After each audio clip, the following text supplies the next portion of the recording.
نبی اکرم صلی اللہ علیہ وسلم پہ جو درود بھیجتا ہے فرشتے اس کے لیے دعائیں کرتے ہیں. نبی اکرم صلی اللہ علیہ وسلم جو درود بھیجتا ہے، مسند احمد کی روایت ہے جو عبداللہ بن عمر رضی اللہ عنہ اس کے راوی اور کہتے ہیں، فرماتے ہیں جس شخص نے رسول اللہ صلی اللہ علیہ وسلم پر ایک مرتبہ درود پڑھا اللہ تعالیٰ اس کے فرشتے اس پر 70 مرتبہ درود بھیجتے ہیں. جس شخص نے ایک مرتبہ اللہ کے رسول صلی اللہ علیہ وسلم پہ درود بھیجا اللہ اور اس کے فرشتے 70 مرتبہ درود مطلب بمانا دعا اس کے لیے 70 مرتبہ دعائیں بھیجتے. پس بندہ اس کو چاہیے تو اس کو کم کرے چاہے تو زیادہ کرے. اب بندے کے اوپر ہے وہ کتنی دعا چاہتا ہے اور کتنی نہیں. جتنا زیادہ دعا چاہتا ہے اتنا زیادہ درود بھیجے، جتنی کم دعا چاہتا ہے اتنا کم درود بھیج دے. تو اب بندے کے اوپر معاملہ ہے. تو ہمیں چاہیے نبی اکرم صلی اللہ علیہ وسلم پر بکثرت درود بھیجے، بکثرت جتنا ہو سکتا ہے، اس لیے کہ 70 مرتبہ اللہ اور اس کے فرشتے درود بھیجتے ہیں جو نبی اکرم صلی اللہ علیہ وسلم پہ درود بھیجتا ہے. آئیے ایک واقعہ سنیے. جو ہے ابی بن کعب جو ہے رضی اللہ عنہ جو ہے وہ فرماتے ہیں، جامع ترمذی میں روایت آتی ہے، وہ ایک مرتبہ اللہ کے رسول صلی اللہ علیہ وسلم کے پاس حاضر ہو کہا کہ میں نے کہا اللہ کے رسول صلی اللہ علیہ وسلم میں بہت زیادہ درود پڑھنا چاہتا ہوں تو آپ میری رہنمائی کریں کہ میں اپنی دعاؤں کے کتنے حصے کو درود پر مشتمل کروں اور کتنے حصے میں اپنے لیے دعا مانگوں. اور پھر انہوں نے کہا اور میں کتنا حصہ مخصوص کروں دعاؤں کے لیے، کتنا حصہ آپ کے لیے. تو آپ نے فرمایا تو جت قدر چاہے اتنا، جتنا پسند کرے کرے. تو انہوں نے فرمایا صحابی نے کیا 1/4 1/4 حصہ میں اپنی دعاؤں کا درود کے لیے مخصوص کر دوں؟ تو آپ نے فرمایا ٹھیک ہے جس قدر تو چاہے، تمہارے لیے یہ تو بہتر ہوگا. تو پھر انہوں نے کہا کہ اللہ کے رسول کیا آدھا میں کروں؟ تو آپ نے کہا تم جس قدر پسند کرو لیکن اگر اس سے زیادہ کرو اور اچھا ہے. پھر انہوں نے کہا کہ اللہ کے رسول صلی اللہ علیہ وسلم 2/3 2/3 میں اگر دعائیں کروں مطلب درود بھیجو اور باقی دعا. تو آپ نے فرمایا تم جس قدر پسند کرو حصہ مخصوص کرو گے لیکن جتنا زیادہ کرو گے تمہارے لیے ٹھیک ہوگا. تو انہوں نے فرمایا کہا اے اللہ کے رسول میں اپنی دعا کے بجائے صرف آپ پہ درود ہی بھیجتا ہوں. کیونکہ آپ نے پاؤ کہا تو آپ نے کہا زیادہ کرے تو بہتر ہے، میں نے آدھا کہا تو آپ نے کہا زیادہ کرے تو بہتر ہے، میں نے 2/3 کہا تو آپ نے کہا زیادہ کرے تو بہتر ہے.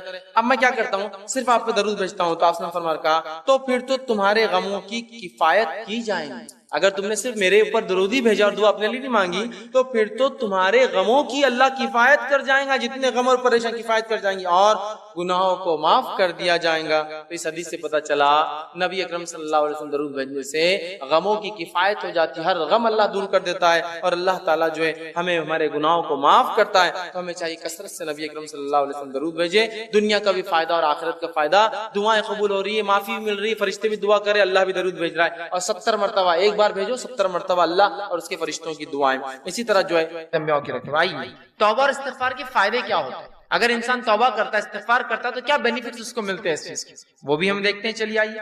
اللہ رب العزت سے جب ایک بندہ توبہ کرتا ہے، استغفار کرتا ہے تو بہت سارے دنیا کے فائدے اور بہت سارے آخرت کے فائدے اٹھاتا ہے. یہ فائدوں کو میں اس لیے رکھ رہا ہوں جس کو فضائل کہتے ہیں. یہ فضائل جاننے سے انشاءاللہ عزیز ہمارے دل میں ایک جذبہ پیدا ہوگا توبہ اور استغفار کا. اور نہ صرف ہم اپنے گناہوں پر توبہ اور استغفار کریں گے جو کہ ہم بھول چکے ہیں توبہ اور استغفار اپنے گناہوں پر بھی، بلکہ ہم گناہوں کے علاوہ بھی توبہ اور استغفار کو اپنا زندگی کا معمول بنا لیں گے انشاءاللہ. تو آئیے کچھ فضائل دیکھتے ہیں توبہ کے. پہلا فائدہ توبہ کا وہ یہ ہے کہ جو لوگ توبہ کرتے ہیں اللہ سے اس کی طرف پلٹ کے استغفار کرتے ہیں وہ اللہ کے محبوب ترین بندے ہیں، پسندیدہ لوگ ہیں. اور اللہ رب العزت قرآن میں فرماتا ہے سورہ بقرہ سورہ نمبر 2 آیت نمبر 222 میں اللہ فرماتا ہے اور کہتا ہے ان اللہ یحب التوابین و یحب المتطہرین. اللہ توبہ قبول کرنے والوں کو، رجوع کرنے والوں کو، گناہوں سے پلٹنے والوں کو اور پاکیزہ رہنے والوں کو، صاف ستھرے رہنے والوں کو پسند کرتا ہے. تو توبہ کرنے کا پہلا فائدہ اللہ کی محبت انسان کو حاصل ہوتی ہے اور اس کے محبوب بندوں میں اس کا شمار ہوتا ہے، اس لیے کہ اللہ محبوب کو رکھتا ہے، پسند کرتا ہے توبہ کرنے والوں. دوسرا فائدہ توبہ کرنے کا جو ایک انسان کو ملتا ہے وہ کیا ہے؟ اللہ اسے بخش دیتا ہے. توبہ کرنے والے کو اللہ بخش دیتا ہے، معاف کر دیتا ہے، اس کی خطاؤں کو درگزر کر دیتا ہے. اللہ رب العزت قرآن فرماتا ہے سورہ طٰہٰ سورہ نمبر 20 آیت نمبر 82 اللہ فرماتا ہے وَإِنِّي لَغَفَّارٌ لِمَن تَابَ وَآمَنَ وَعَمِلَ صَالِحًا ثُمَّ اهْتَدَىٰ. سن لیجئے کیا فرمایا اللہ کہ میں جو ہے لوگوں کو معاف کرتا ہوں، لمن تابا جو میری طرف رجوع کرتا ہے، جو میرے سے توبہ کرتا ہے میں اسے معاف کرتا ہوں، لیکن کنڈیشنل ہے میری معافی. پہلی شرط معافی کے لیے وہ آمنا، وہ ایمان والا ہو، وہ عمل صالحا اور پھر نیک کام کرے توبہ کرنے کے بعد. اس کا ہرگز معلوم مطلب یہ نہیں کہ توبہ کر لیا مطلب نیا اکاؤنٹ کھولنے کی اجازت مل گئی مجھے اب گناہ کرنے کی. توبہ کرتا ہے ایمان والا انسان اور پھر نیک کام کرتا ہے تو اللہ رب العزت فرماتا ہے وَإِنِّي لَغَفَّارٌ لِمَن تَابَ کہ ان لوگوں کی میں توبہ قبول کرتا ہوں جو مجھ سے توبہ کرتے ہیں اور انہیں معاف کر دیتا ہوں اور پھر وہ ایمان لائے اور نیک عمل پھر کرتے رہے اور اس معاملے پہ جم جائے، اس معاملے پر اڑ جائے۔ تیسرا فائدہ، چوتھا فائدہ اور پانچواں فائدہ، چونکہ ایک ہی حدیث میں آتا ہے اس لیے میں ایک ساتھ رکھوں گا۔ تیسرا فائدہ توبہ کا ہے، اللہ غم سے نجات دیتا ہے، پریشانیوں سے نجات دیتا ہے، مشکلوں سے نجات دیتا ہے۔ چوتھا فائدہ، تنگ دستی دور کرتا ہے۔ سبحان اللہ، ہم نے سوچا بھی نہیں تھا توبہ استغفار کا تعلق تنگ دستی سے بھی ہو سکتا ہے، یا توبہ استغفار کرنے سے رزق میں کشادگی بھی آ سکتی ہے، مال و دولت میں فراوانی بھی ہو سکتی ہے۔ اس لیے کہ توبہ کرنے کا ایک فائدہ ہے تنگ دستی سے اللہ نجات دیتا ہے۔ اور پانچواں فائدہ توبہ کا معلوم آپ کو کیا ہے؟ ایسی جگہ سے روزی دیتا ہے جہاں سے سوچا بھی نہیں ہو۔ تنگ دستی بھی دور ہوتی ہے، غم بھی دور ہوتے ہیں، اور ایسی جگہ سے روزی ملتی ہے، روزی سمجھتے ہیں نا، رزق ملتا ہے جہاں سے سوچا بھی نہیں ہوگا، گمان بھی نہیں کیا ہوگا، فہم میں بھی نہیں لایا ہوگا اس نے۔ آئیے حدیث اس طرح سے ابو داؤد کی روایت ہے، تینوں فائدے ایک حدیث میں آتے ہیں۔ پہلا، جو شخص استغفار کو لازم پکڑ لیتا ہے، استغفار کو اپنے نفس سے لازم کر لیتا ہے، پکڑتا ہے، تو اللہ تعالیٰ اس کے لیے ہر غم سے نجات کا راستہ نکالتا ہے۔ ہر غم، آج کون سا نا جو انسان ہے جو غم زدہ نہیں ہے، پریشان حال نہیں ہے؟ بتائیے مجھے، وہ کہہ سکتا ہے کہ مکمل طور 100% خوش ہوں؟ ہم تو ہر حال میں اللہ کا شکر تو ادا کرتے ہیں، لیکن کہیں نہ کہیں پریشانیاں ہیں۔ پریشانیوں کا حل توبہ اور استغفار۔ ہم نے تو کبھی سوچا ہی نہیں تھا کہ غم کا علاج بھی استغفار ہو سکتا ہے۔ ہر غم سے اللہ نجات دیتا ہے استغفار کی بنیاد پہ، اس کی فضیلت یہ ہے۔ دوسرا، ہر تنگ دستی سے کشادگی کی طرف لے آتا ہے، ہر قسم کی غربت اور تنگ دستی سے نکال کے کشادگی کی طرف لاتا ہے۔ اور تیسرا، صرف تنگ دستی اور تنگ دستی سے نکال کے کشادگی کی طرف نہیں لاتا ہے، ایسی جگہ سے روزی دیتا ہے جہاں سے اس نے گمان بھی نہ کیا ہو، سوچا بھی نہ ہو۔ یاد رکھیں، سوچا بھی نہ ہو۔ کیا فائدے ہیں استغفار اور توبہ؟ روزی میں برکت، ایسی جگہ سے روزی جہاں سے سوچا نہ ہوگا، ہر غم سے نجات۔ کوئی کہتا میرے گھر میں بیماری ہے، میں غم زدہ ہوں، استغفار کی کثرت۔ کوئی کہہ رہا ہے مجھے تنگ دستی ہے، استغفار کی کثرت۔ کوئی کہہ رہا ہے مجھے جو مال و دولت کی کمی ہے، استغفار کی کثرت کیجئے تو صحیح، آپ دیکھیے اللہ کیسی برکت دیتا ہے۔ اور کوئی کہے مال و دولت تو ہے، برکت نہیں ہے، استغفار کیجئے، اس لیے کہ اللہ نے مال و دولت کی برکت چھین لی نا آپ کی۔ رزق میں اضافہ کہاں ہو رہا ہے؟ مال تو تعداد کوانٹٹی وائز بہت ہے، لیکن دل کہاں سکون میں ہے؟ استغفار نہیں کر رہے ہیں۔ استغفار کی کثرت، استغفار کی کثرت، استغفار کو معمول بنا لیجیے۔ تین عظیم فائدے ایک ہی حدیث میں استغفار کے، غم سے نجات، تنگ دستی سے کشادگی کی طرف، اور ایسی جگہ سے روزی دیتا ہے جہاں سے سوچا بھی نہیں۔ اسی طرح غم سے نجات کے تعلق سے چھوٹا سا واقعہ رکھ دیتا ہوں صرف آپ کے سامنے، چونکہ ہمارے حالت میں ایسے واقعات ہوتے ہیں، ہمارے ماحول میں، اس لیے رکھ رہا ہوں کہ نبی اکرم صلی اللہ علیہ وسلم کے پاس ایک صحابہ اور ایک صحابی آئے جن کے بیٹے کو گرفتار دشمنوں نے پکڑ لیا، اور نہ صرف پکڑا، خبر ملی کہ بہت مضبوط زنجیروں کے اندر اس کے پیر باندھ دیے۔ وہ آئے اور کہا اللہ کے رسول صلی اللہ علیہ وسلم، دشمنوں نے جو ہے ہمارے بچے کو پکڑ لیا ہے، آپ کچھ بتائیے کیا کیا جائے، کیا کرا جائے کہ ہمارا جو ہے بچہ واپس آ جائے، میرا بیٹا جو ہے واپس آ جائے، وہ ماں اور باپ دونوں آئے۔ اللہ کے رسول صلی اللہ علیہ وسلم نے کہا استغفار کی کثرت، استغفار۔ وہ کہتے ہیں کہ وہ دونوں گھر گئے، استغفار کی خوب کثرت۔ اور ان کے بیٹے کہتے ہیں کہ جب میں بیڑیوں میں جکڑا تھا، اچانک ایسا ہوا کہ میری پیروں کی دونوں بیڑیاں ٹوٹ گئی، اچانک رات میں دونوں بیڑیاں ٹوٹ گئی۔ جب بیڑیاں ٹوٹ گئی تو میں پریشان ہو گئی، یہ کیا ہوا؟ لوہے کی زنجیریں تھی وہ بیڑیاں بولتے لوہے کی موٹی موٹی زنجیروں میں جب قیدی کو قید کیا جاتا ہے جو آسانی سے نہیں ٹوٹتی، یاد رکھیے، ٹوٹ گئی۔ میں پریشان ہوا اور ایک اونٹ میں نے پکڑا، وہ ایک اونٹنی میں نے لی، اس پر سوار ہوا اور بھاگنے لگا۔ جب میں اس اونٹنی پر بیٹھ کر بھاگنے لگا تو سارے اونٹ باڑے کے نکل کے میرے پیچھے بھاگنے لگے۔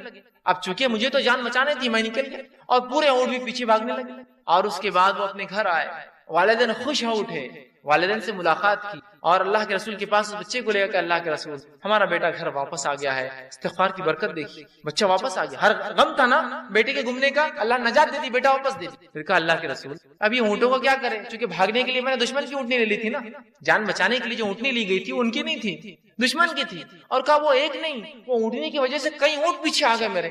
تو اللہ کے رسول نے کہا یہ رزق ہے جو اللہ نے تمہیں دیا بغیر سوچے کہ، مطلب ایسی جگہ سے دیا جو تم استعمال کرو ان اونٹنیوں کو اور ان اونٹوں کو، اور ان کو سارے اونٹ دے دے۔ دیکھیے نا، ایک تو نجات ملی استغفار سے، اور دوسرا رزق بھی مل گیا جہاں سے سوچا بھی نہیں تھا۔ دشمن کا رزق، مطلب دشمن کے پاس کی چیز گھر آ گئی اپنی۔ کتنے فائدے نا استغفار کے۔ آئیے استغفار کے اور فائدے سمجھیں۔ چھٹا، ساتواں، آٹھواں، نواں فائدہ ایک ہی آیت کے اندر آتا ہے۔ اس لیے 4 فائدے رکھ رہا ہوں۔ چھٹا فائدہ، بہترین اللہ موسلادھار بارش برساتا ہے استغفار کی کثرت سے۔ اسی طرح مال میں اضافہ کرتا ہے اللہ جو ہے استغفار کی کثرت سے اور توبہ کی کثرت سے۔ اولاد میں ترقی دیتا ہے اللہ استغفار اور توبہ کی کثرت سے، اور باغات اور نہریں نکال دیتا ہے، رزق کے ذریعے بنا دیتا ہے استغفار کی کثرت سے۔ اللہ رب العزت نے سورہ نوح سورہ نمبر 71 آیت نمبر 10، 11 اور 12 میں فرمایا، کہا نوح علیہ السلام نے اپنی قوم کو دعوت دی، اور دعوت دیتے وقت وہ انہیں کیا کہہ رہے سنیے، وہ کہتے ہیں قُلْتُ اسْتَغْفِرُوا رَبَّكُمْ إِنَّهُ كَانَ غَفَّارًا، اے میری قوم اپنے رب سے استغفار کرو اپنے گناہوں کے لیے، تم شرک جیسی برے جرم میں جو ہے پھنسے ہوئے ہو، اپنے رب سے معافی مانگو جو إِنَّهُ كَانَ غَفَّارًا، تمہارا رب ہمارا رب ضرور ہمیں معاف کرے گا اس گناہ کے لیے بھی اور تمام چیزوں کے لیے۔ يُرْسِلِ السَّمَاءَ عَلَيْكُمْ مِدْرَارًا، اور جب تم توبہ کرو گے تو آسمان سے موسلا دھار بارش برسائیں گا جو نفع بخش ہوتی ہے، نقصان نہیں ہوتی۔ يُرْسِلِ السَّمَاءَ عَلَيْكُمْ مِدْرَارًا، کس وجہ سے؟ ایمان لانے کے بعد اگر استغفار کرو گے تو آسمان سے بہترین موسلادھار بارش برسائیں گا۔ پھر فرمایا وَيُمْدِدْكُمْ بِأَمْوَالٍ وَبَنِينَ، اور تمہیں مال میں، دیکھیے مال کا سیدھا لفظ ہے، رزق کا لفظ ہے، رزق میں مال اولاد سب آتا ہے۔ وَيُمْدِدْ، تمہیں بڑھاوا دیں گا، مالی و بنین، مال میں، روپیے اور پیسے میں، اور لڑکوں میں اضافہ کریں گا تمہارے، ہے نا؟ انسان کیا چاہتا ہے اپنے لیے؟ تو کہا تم چاہتے ہو نا رب سے اولاد اور لڑکے، تو اس میں اضافہ کریں گا تمہارے۔ تو جو لوگ بے اولاد ہو استغفار کی کثرت، بارش نہیں ہو رہی ہے استغفار کی کثرت، چونکہ نوح علیہ السلام کہہ رہے ایمان کے بعد استغفار کرو گے تو بارش برسائیں گا، مال و دولت میں اضافہ کریں گا، اولاد عطا فرمائیں گا تمہیں، ٹھیک۔ پھر فرمایا وَيَجْعَلْ لَكُمْ جَنَّاتٍ وَيَجْعَلْ لَكُمْ أَنْهَارًا، اور تمہارے لیے بہترین باغات میسر کر دیں گا، اور صرف باغات نہیں بہترین نہریں جاری کر دیں گا کہ نہ صرف کھیتی ہو، پانی والی کھیتی ہے تمہیں عطا فرمائے۔ 4 فائدے دیکھیں استغفار کے کیسے ایک ہی ساتھ آ رہے ہیں۔ بارش کا بہترین برسنا، دوسرا فائدہ ہم دیکھ رہے ہیں اس کے اندر وہ یہ ہے کہ مال میں اضافہ، اولاد میں اضافہ، اور کھیتی باڑی اور نہروں کے اندر اضافہ اللہ تعالیٰ کر دیتا ہے۔ 10واں فائدہ استغفار کا وہ یہ ہے انسان کا دل سیاہ کالا ہونے سے بچ جاتا ہے۔ نبی اکرم صلی اللہ علیہ وسلم فرماتے ہیں، مستدرک حاکم کی روایت آپ نے فرمایا، بندہ جب گناہ کرتا ہے تو اس کے دل پر ایک کالا سیاہ داغ پڑ جاتا ہے، ایک سپاٹ آ جاتا ہے۔ اگر وہ استغفار کر لیتا ہے تو سپاٹ مٹا دیا جاتا ہے، وائپ آؤٹ کر دیا جاتا ہے، صاف کر دیا جاتا ہے۔ لیکن اگر وہ توبہ اور استغفار نہیں کرتا تو داغ بڑھتا جاتا ہے، بڑھتا جاتا ہے، بڑھتا جاتا ہے، حتیٰ کہ اس کا پورا دل کالا ہو جاتا ہے۔ تو اگر انسان توبہ استغفار کرتا ہے تو دل صاف ہو جاتا ہے، وہ دھبا دل سے نکل جاتا ہے جو گناہ کی وجہ سے لگ جاتا ہے دلوں کے اوپر۔ لیکن آج گناہ کرنے کے بعد بھی ہم کہاں رجوع کرتے استغفار کا، ہے نا؟ اسی لیے کہا جاتا ہے ہمارے دل تو آج کالے ہو چکے، اس لیے کہ ہمارے اعمال کالے۔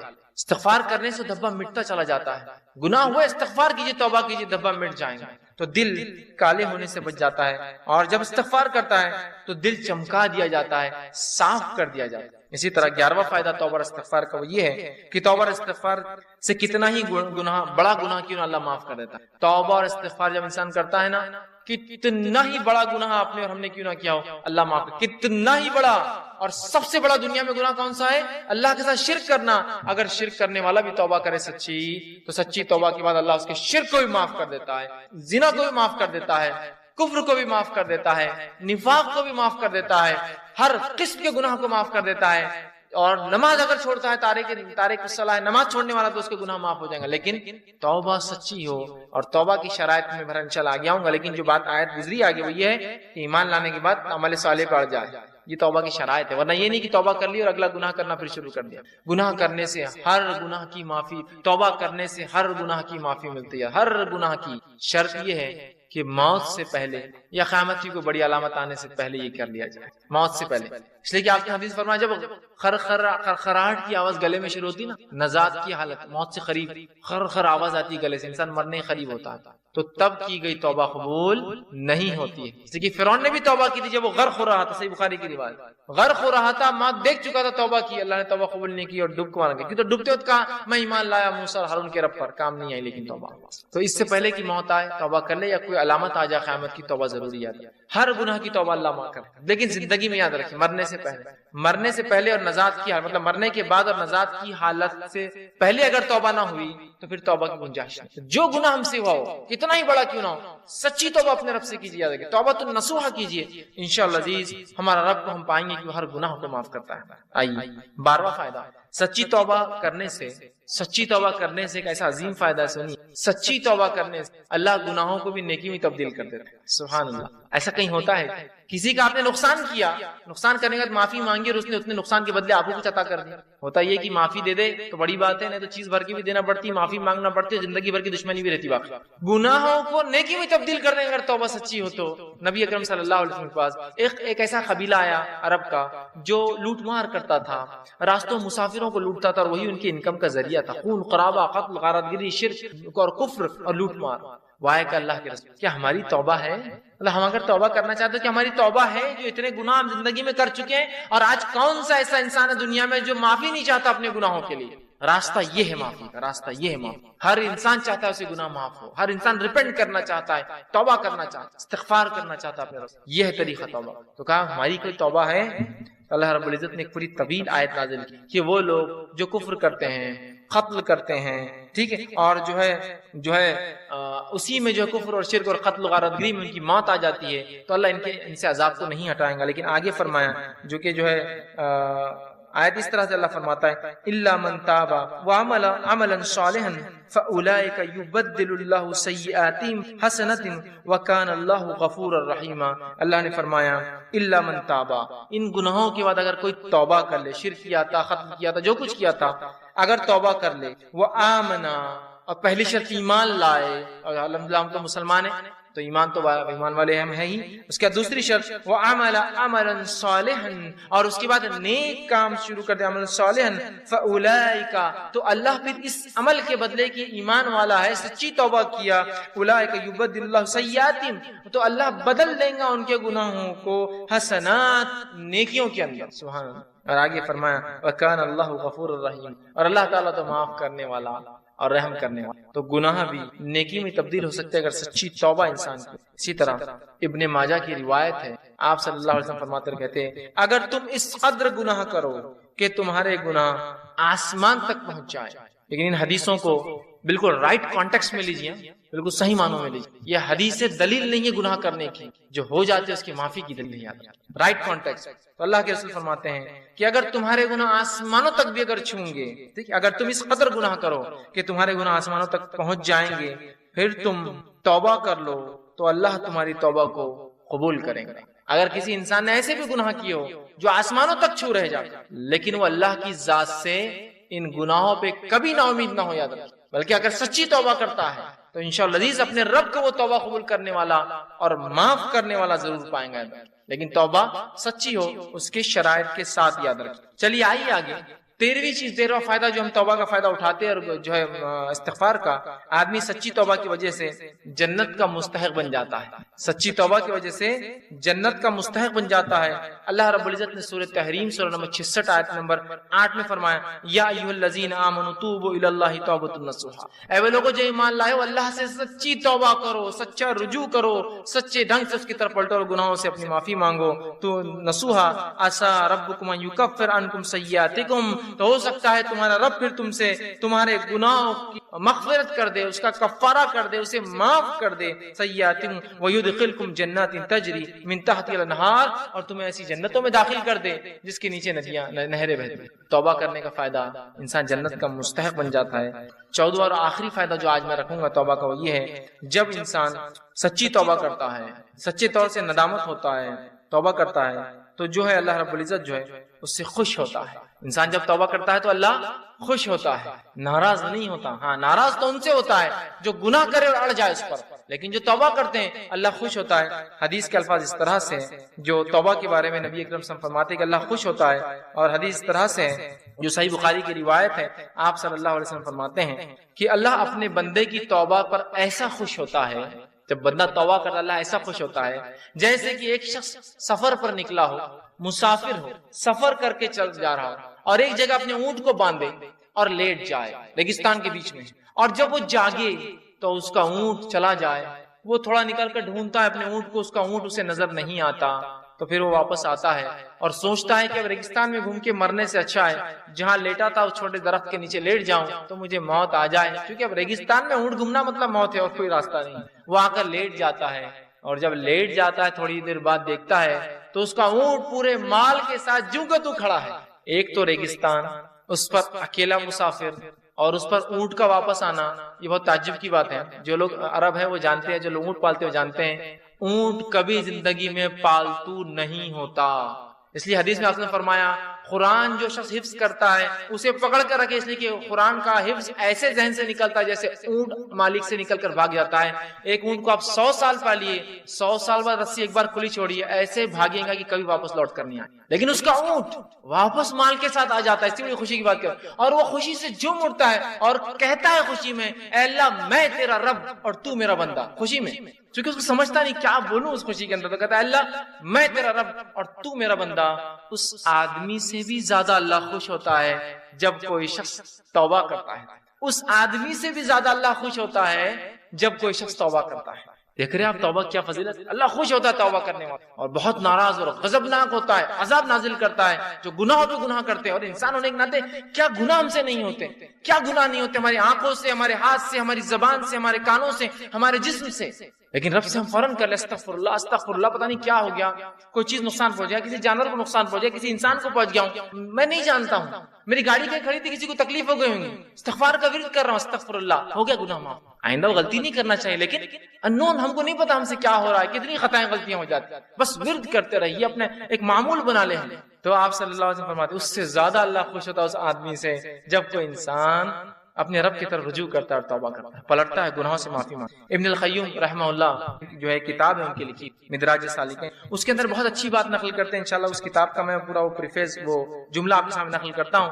وہ لکھتے ہیں اور کہتے ہیں توبہ کے بارے میں کہ توبہ ہی دین کی حقیقت ہے. وہ لکھتے ہیں اور کہتے ہیں، فرماتے ہیں، آپ نے فرمایا اور کہا، فرماتے ہیں کہ دین اسلام کی حقیقت، توبہ دین اسلام کی حقیقت ہے اور سارے کام، سارا دین توبہ میں داخل ہے. توبہ اتنی اہم چیز ہے کہ سارے کام اور سارا دین توبہ میں داخل ہے. یہی وجہ ہے کہ توبہ کرنے والا اس بات کا مستحق ہے کہ اللہ تعالیٰ کا وہ دوست قرار دیا جاتا ہے، کیونکہ اللہ تعالیٰ توبہ کرنے والوں اور پاک صاف رہنے والوں کو دوست رکھتا ہے. کہ تو اللہ جس سے محبت کرتا ہے مطلب وہ اللہ کا دوست ہے نا. توبہ کرنے والوں سے اللہ محبت کرتا ہے مطلب اللہ کے دوست ہے. اس کا مطلب توبہ دین کا بہت اہم حصہ، بلکہ وہ کہتے ہیں بلکہ مکمل دین اسلام مکمل توبہ کے اندر ہے. پھر وہ آگے لکھتے ہیں اللہ تعالیٰ اپنے ان بندوں سے محبت رکھتا ہے جو اس کام کو بجا لائے جس کا اس نے حکم دیا ہے، اور اسے ترک کرے، ان کاموں کو چھوڑ دے جس سے اس نے منع فرمایا ہے. تو گویا توبہ کا مفہوم یہ ہے کہ جن کاموں کو اللہ تعالیٰ نے ظاہری اور باطنی طور پر ناپسند فرمایا ہے، فرماتا ہے انسان ان سے رجوع کرے، توبہ کرے، کرتے ہوئے ایسے کاموں کو اختیار کرے جنہیں اللہ تعالیٰ ظاہری اور باطنی مطلب اوپنلی اور کلوزلی، چھپا ہوا سیکرٹلی اس کو پسند کرتا ہے. فرماتا ہے اس اعتبار سے توبہ ایک جامع لفظ ہے اور اسلام، ایمان اور احسان اس توبہ میں مکمل طور سے داخل ہے، اور یہ تمام مقامات کا احاطہ کیے ہوئے. اسی لیے یہ ہر مومن کے مقصود کی ابتدا بھی ہے کہ وہ توبہ کرے، اور انتہا بھی ہے، خاتمہ بھی اسی پر ہو کہ وہ توبہ کرے. اسی مقصود کی خاطر مخلوق کو جو کسی نے سوال کیا ہمارے گھر کے قریب مسجد ہے اور امام کی آواز ہمارے گھر میں آتی ہے، کیا ہم اس آواز کو سن کر گھر میں ہماری نماز ادا کر سکتے ہیں؟ کسی نے شاید جمعہ کے تعلق سے عام بات کر رہے ہوں کہ مسجد قریب ہے تو وہ امام صاحب جب نماز پڑھاتے تو آواز پوری کلیئر آتی ہے تو کیا ہم پڑھ سکتے ہیں؟ تو میں کہوں گا ایسا آپ نہیں کر سکتے، اس لیے کہ آپ کا وہ گھر ہے، مسجد نہیں. سمجھے آپ؟ ایسا نہیں کر سکتے آپ.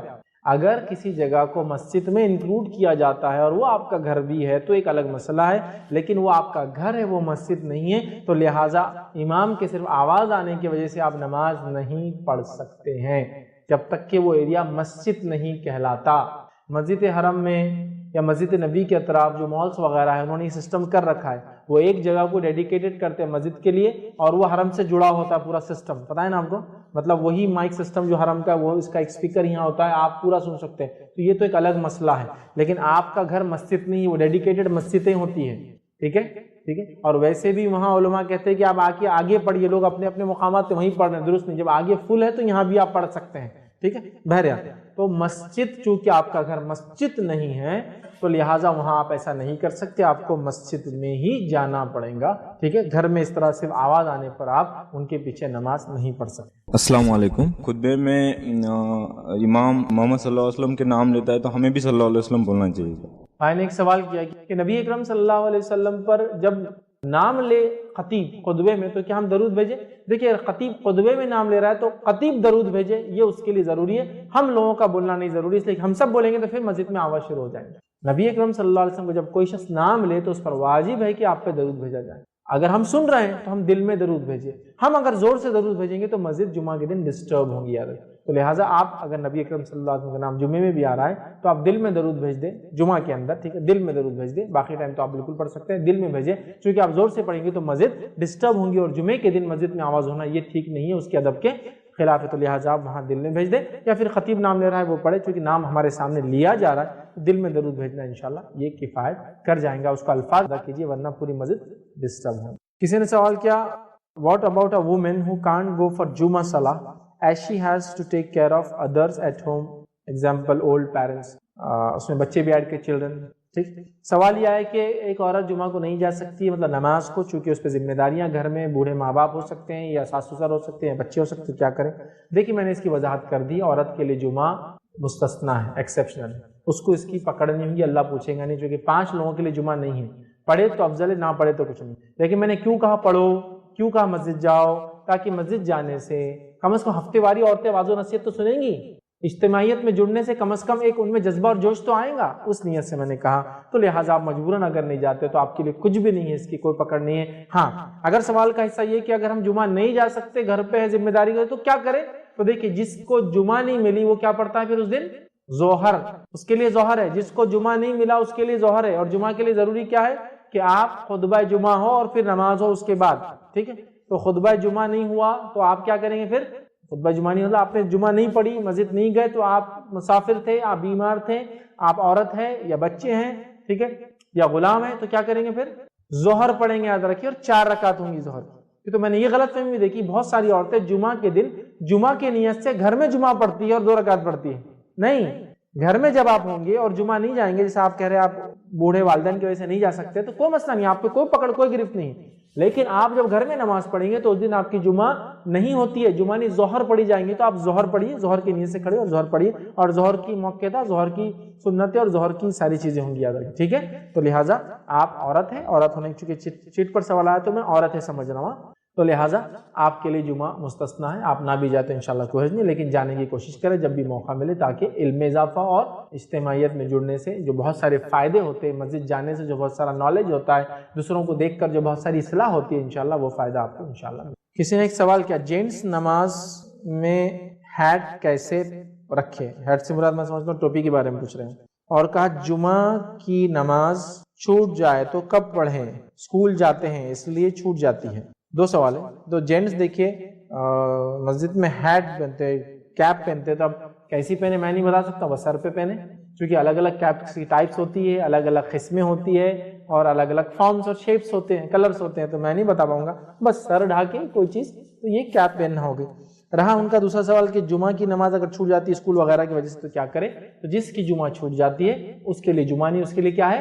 ظہر ہے، اور چونکہ اس کے لیے ظہر ہے تو ظہر کے ابتدائی وقت اور ظہر کے انتہائی وقت کے بیچ میں اس کو ظہر پڑھنا ہے۔ تو فار ایگزامپل آپ اسکول گئے، اسکول سے نکلے تو 1:30 بجے اسکول چھوٹا ہے، 2 بجے آپ چھوٹے ہیں اور گھر پہ ابھی آ رہے ہیں، چونکہ اسکول کی بات ہوئی ہے، آپ گھر آ رہے ہیں، گھر جب آ جائے تو ظہر کا وقت جب تک رہتا ہے جب تک آپ ظہر پڑھ سکتے ہیں، تو آپ کے لیے جمعہ نہیں ظہر ہے، ٹھیک ہے۔ لیکن کرنا یہ چاہیے کہ بچوں وغیرہ کے لیے والدین اسکول وغیرہ میں ایسی گزارشات کرے کہ ایسا تھوڑا سا موقع دیا ان کے بچوں کو، تاکہ وہ جمعہ جا کر آ جائے۔ ماشاءاللہ بہت سارے مسلم اسکولس آج کل اور نان مسلم اسکولس بھی پروویژن بہرحال دیتے ہیں، بہرحال لیکن اگر کسی وجہ سے نہیں ہو پا رہی تو ایسا بچہ کیا کرے گا، گھر آ کر ظہر کے وقت کے اندر ظہر پڑھ لے، اس کے لیے جمعہ نہیں ہے، انشاءاللہ وہ ظہر پڑھ سکے۔ فیض بھائی میں نے سنا تھا کہ خطبے کے درمیان کی دعا قبول ہوتی، ایک یہ وہ صحیح ہے کیا؟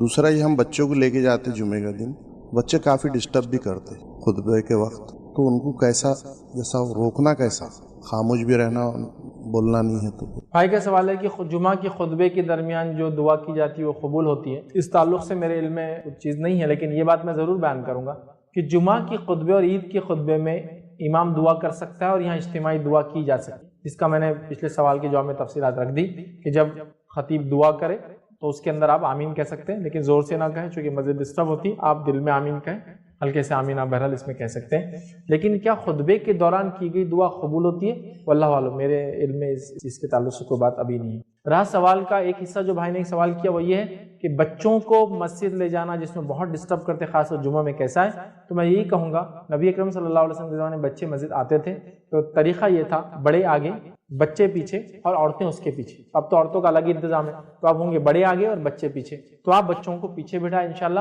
جو بھی ڈسٹربنس ہوں گا ان کا آپس میں ایک دوسرے سے ہوں.